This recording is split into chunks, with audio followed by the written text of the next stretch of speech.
चुनाव आयोग।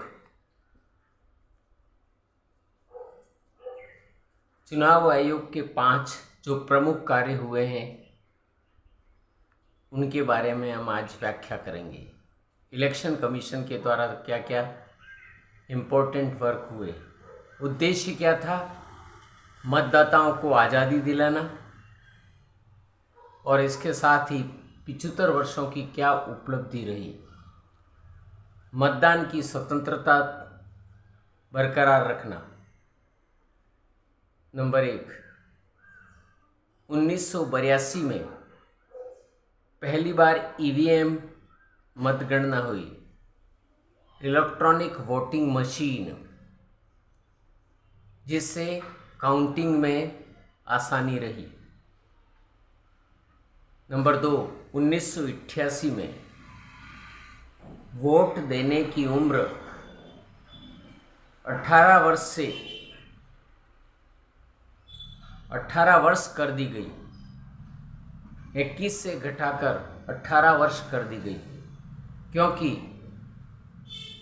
भारत में 50% से ज़्यादा युवा हैं, जिसके कारण वोटिंग की एज वोटर्स के लिए 18 वर्ष कर दी। 1988 के पहले वोटिंग की उम्र 21 वर्ष थी।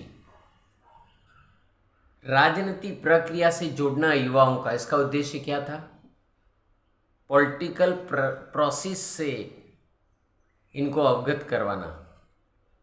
युवाओं को, 18 वर्ष के युवाओं को राष्ट्र निर्माण का हिस्सा बनाना, युवाओं में नई ऊर्जा का संचार करना, इसका उद्देश्य था।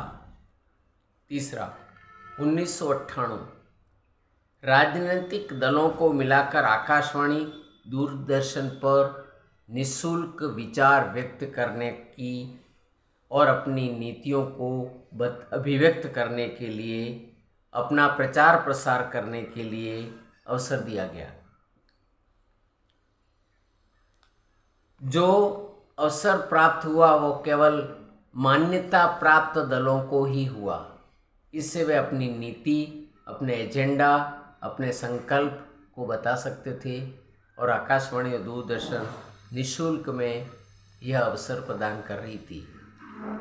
नंबर 4, 2013 वोट की पुष्टि के लिए ईवीएम के साथ वीवीपैट जोड़ा गया, वोटर्स वेरीफाइड मशीन जोड़ा गया ईवीएम के साथ 2013 में। 2013 में सबसे पहले नागालैंड में इसका प्रयोग किया गया, प्रथम बार ईवीएम के साथ वीवीपैट का।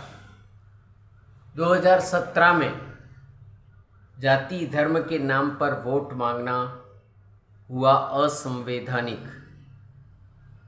धर्मनिरपेक्षता की जो हमारे संविधान की विशेषता है, उसके आधार पर कोई भी जो चुनाव लड़ता है, जाति के आधार पर, धर्म के आधार पर या पंथ के आधार पर वोट नहीं मांग सकता है, यह अवसर दिया गया। अगर कोई जाति धर्म के आधार पर वोट मांगने का या मतदान कराने का प्रयास करेगा, इसे असंवैधानिक माना गया है। उसके खिलाफ कुछ भी कार्रवाई हो सकती है, चुनाव लड़ने से रोका जा सकता है, कारण बताओ नोटिस पूछा जा सकता है, या फिर उन्हें प्रतिबंध लगाया जाता है। इस प्रकार जो 5 प्रकार के चुनाव आयोग के कार्य हुए, बहुत ही महत्वपूर्ण हुए, जो हमारे लिए इम्पोर्टेंट थे।